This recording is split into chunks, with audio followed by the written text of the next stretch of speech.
મિત્રો આજે આપણે શ્રી ભીડ ભંજન હનુમાન દાદાનું મંદિર ઘુમાસન મિત્રો આજે શનિવાર થયો શનિવારના આજે આપણે ઘુમાસન સ્થિર ટૂર ઉપર તળાવના કાંઠે ઘુમાસન રેલવેવાળા ફાટકના બાજુમાં રસ્તામાં શ્રી ભીડ ભંજન હનુમાન દાદાના મંદિરે મિત્રો આજે શનિવારના આપણે દર્શન કરીએ મિત્રો।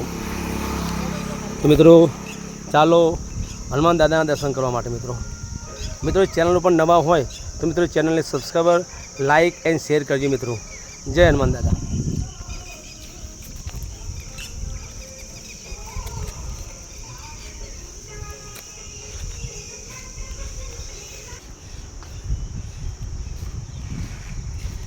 ઘુમાસન સ્થિર હનુમાન દાદાનું ભીડ ભંજન હનુમાન દાદાના મિત્રો આ શનિવારના દિવસે આપણે મિત્રો દર્શન કરશું।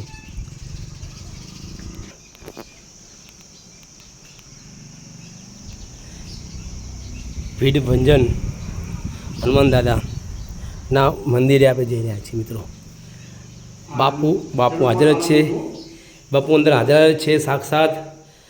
દાદાના દર્શન કરો મિત્રો, ખાસ જ્યોતના આજે શનિવાર છે, શનિવારના જ્યોતના પણ દર્શન કરો અને સાક્ષાત હનુમાનજી છે। બાપુ બાજુમાં છે તો બે શબ્દ એ વિશે બોલશે।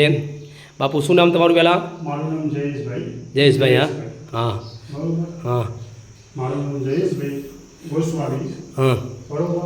આ ઘુમાસન ગોમ છે, રેલવે સ્ટેશનની બાજુ તળાવની ફાઇન મંદિર, ભીડ ભંજન હનુમાન દાદાનું મંદિર। હા દર શનિવારે પબ્લિક આવે। હા બરોબર। પછી તમે શનિવાર કરો તમારું દાઢી ગોમ થાય। બરોબર। અને દાદાના બહુ આશીર્વાદ છે।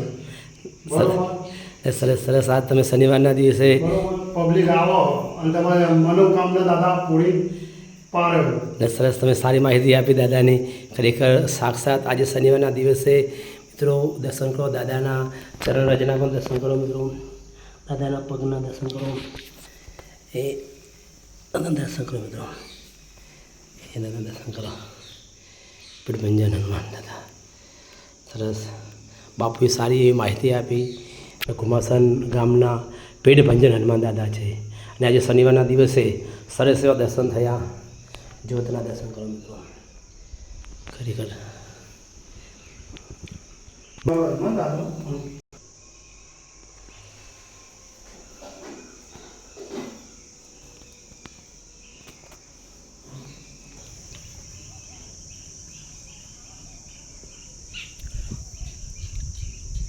ઓટોમેટિક અભિષેક મશીન છે મિત્રો।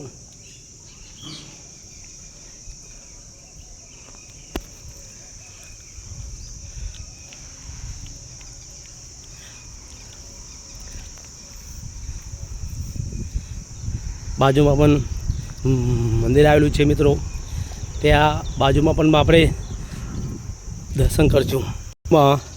આપણે બાજુમાં હનુમાન દાદાના મંદિરના બાજુમાં શ્રી કહરત માતાજીનું મંદિર પણ આવેલું છે, તેના વિશે પણ બે શબ્દ બાપુ કહેશે। બાપુ શું નામ કીધું? મારું નામ જયેશભાઈ મહારાજ। જયેશભાઈ મહારાજ, એમ નામ?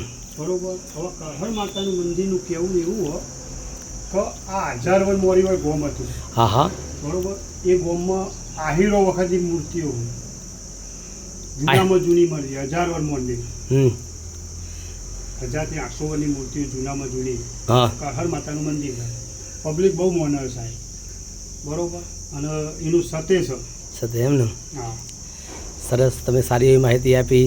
શ્રી કહરત માતાજીનું મંદિર આવેલું છે મિત્રો, ખાસ તો બાપુનો પણ આભાર, ખરેખર ધન્યવાદ। તમે પણ સારી એવી માહિતી આપી મિત્રો। મારી ચેનલ છે સામન છે ઝાલા ઓફિશિયલ, એ ચેનલને મિત્રો સબસ્ક્રાઈબ કરજો, લાઇક કરજો, શેર કરજો મિત્રો। જય હનુમાન દાદા।